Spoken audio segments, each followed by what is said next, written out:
Did you ever think you would probably pay resale prices for Thanksgiving? Like, Thanksgiving is going to have resale value.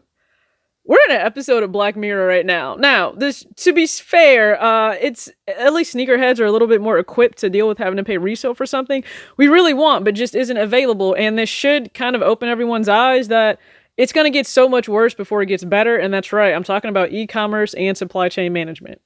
I surround my soul with the positivity. That's why I don't worry about the things that I don't see. Yeah. These days I don't worry about much. I think we should have some more fun. I still dream about the days when we were young. I'll take a hit and still finish. What's going on, everybody? It's your girl TJ back. Another video talks with TJ, aka TJ2 Swoosh T Yeezy MA2 TJ. I appreciate you guys for tuning in, and this is just more of a discussion video on nothing to show. Actually, I do have something to show you guys. So, yes, I picked up the brand new AirPods released by Apple. So these are the AirPod3s, I guess we could technically, yeah, that's what they're called, AirPod3s. I picked these up now. If you guys recall, I didn't do well with the Beats Studio, the Studio Buds. They just didn't fit my ear whatsoever. I have Gen 1 AirPods, and they're great, but they are not meant or intended for sweat and being exposed to moisture. So when I'm running in them, when I'm working out in them, and they have to deal with sweat, they're not meant for that. I can really tell they're starting to go in and out, which is not great, of course. So I said, why not just go ahead, treat myself to the brand new AirPod 3s. Now, keep in mind, I have an Android phone. I know that's weird. You have Apple devices, but also use Android phones. Yeah, okay, I do. I have an iPad, and I like AirPods, mainly because they are truly the only ones that ergonomically fit my ears really well. There are some drawbacks to having the AirPod 3. So because I do have an Android phone, two different Android phones, and waiting on another one, we'll get to that. Spatial audio, that option is not available. That is only available if I choose to connect them to my iPad, which I absolutely could do. I just don't choose to right now, but I probably will soon. So you don't have spatial audio. When it comes to the actual fit of them, it's so funny because Marquise Brownlee actually talked about this, where the left one stays in perfectly. The right one, sometimes it has that tendency that it feels like it's falling out, but you don't fully know if it's going to fall out because you just go ahead and adjust it. So I am similar there. When I'm running or sprinting, I find I will want to address the right one, not necessarily the left one. I don't know if anybody else's ears are dealing with that too. Please sound off below if you have the AirPod 3s.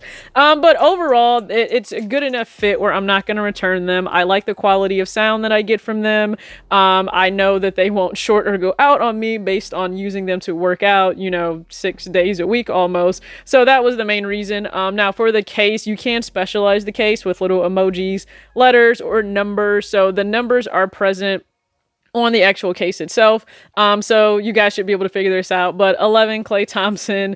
30 is for Steph Curry. Number 22 is my own number. Number 2, Derek Jeter. And then number 24, Kobe Bryant. So I felt like that was really easy to get, but you can personalize it. So, if you choose to do so, awesome, and hopefully you enjoy them. Now, funny thing is, I didn't have any issues or delays in getting the AirPod 3s delivered to me. I purchased, technically I guess it was a pre-order because they weren't shipping until close to Halloween, which is perfectly fine to me. I think they didn't ship until like October 26 or 27.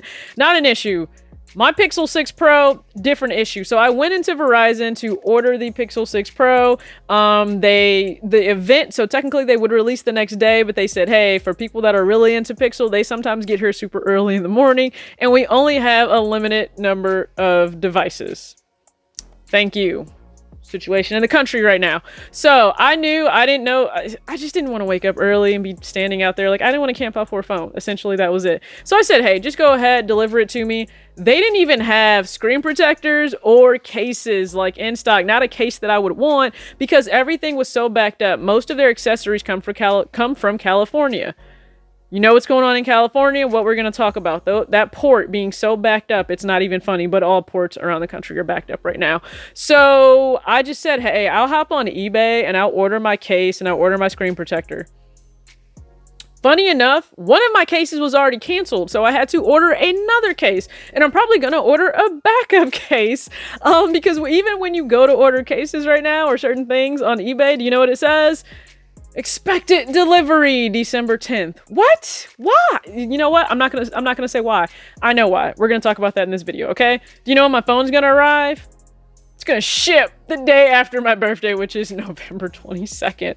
So you know what? I'll be out of town anyway, so I guess that works. I won't miss it because it's not shipping for like a month. All right, so why the issue? Why the problem? Why is everything so backed up? Because please keep in mind, like, we are so narrow focused on sneakers and everything's delayed and release dates are pushed back. I know that's a pain point for us personally, but it's way worse, okay? For much more important things, such as medication and food and just basic life essentials are sitting on that port. So what's the problem? Well, I'll go ahead and drop the article and you guys will see some pictures kind of pop up here and excerpts from the article itself, but it gives a lot of insight. So they actually chartered a boat to go around the port and really get a full understanding of how dire a situation this is. And it's an entire like global bottleneck. Okay.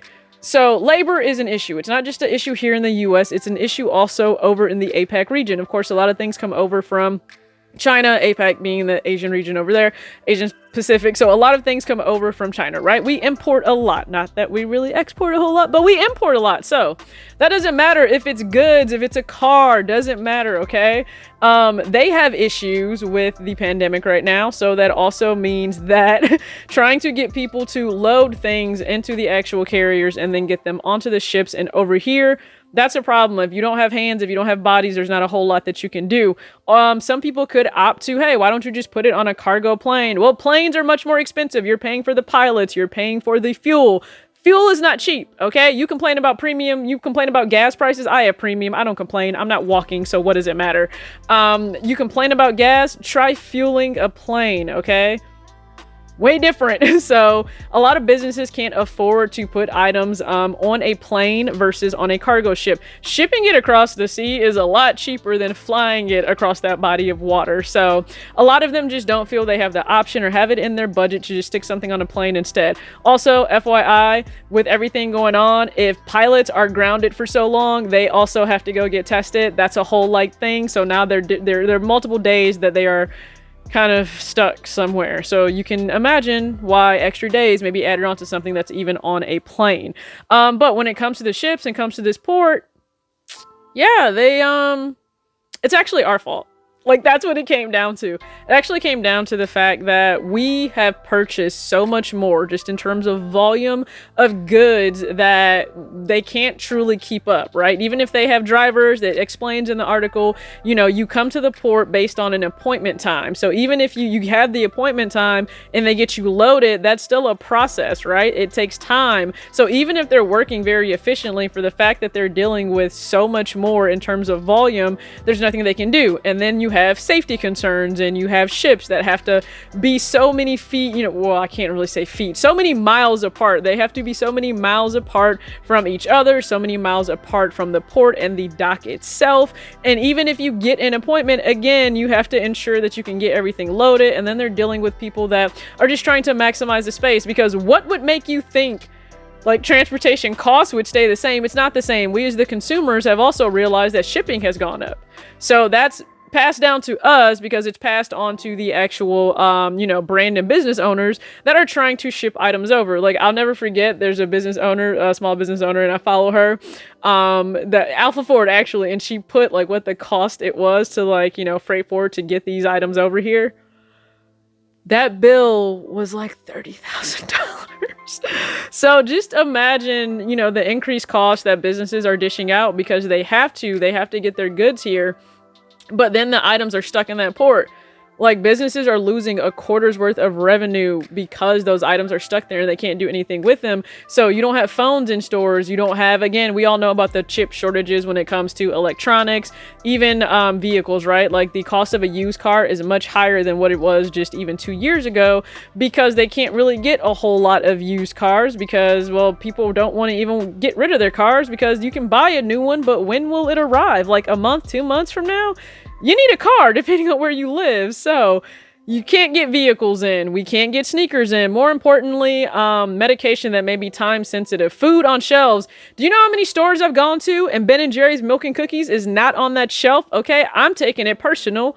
But let's also look at just basic food needs. And Thanksgiving is coming up. They are limiting how many turkeys you can buy. They're also probably going to limit a lot of other Thanksgiving staples you can buy. So if you want them, you may have to pay resale for a turkey, which is insane. But like, a lot of you pay resale for those, right?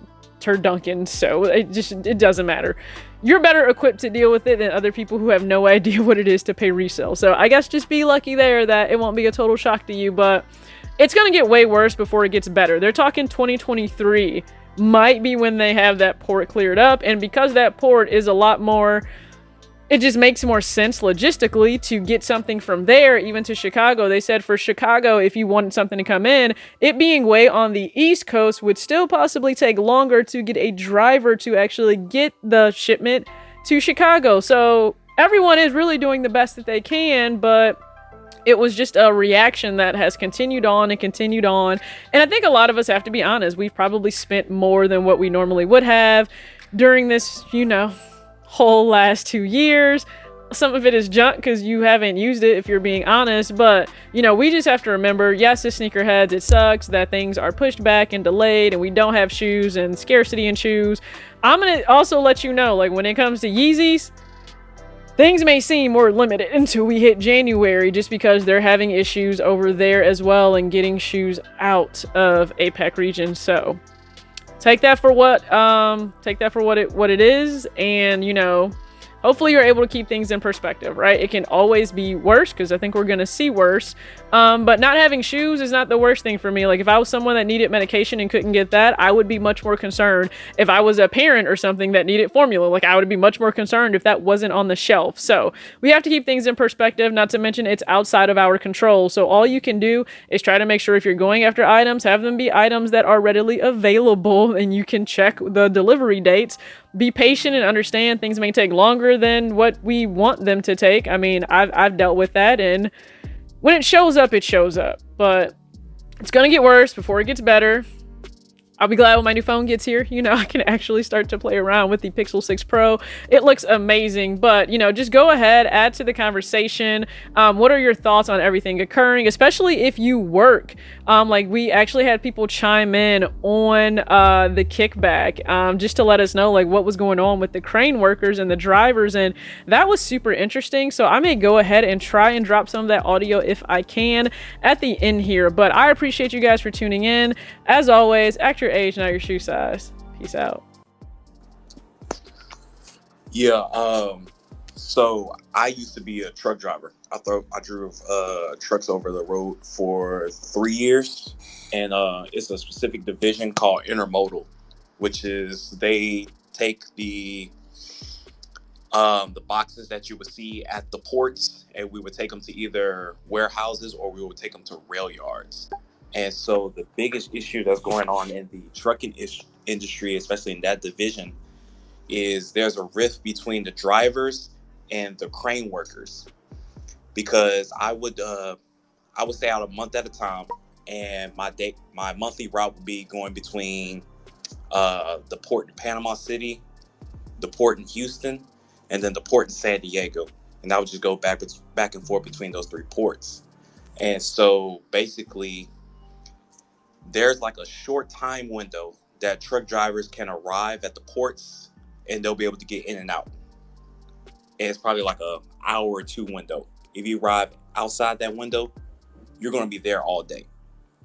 And if you complain to anybody, chain of command wise, that's above these crane workers, they have so many relationships with everybody else in the port that they will notate your license plate number, your specific truck numbers on the side of your truck for legal reasons, and they will make sure that you're banned from that port and that you can never come in.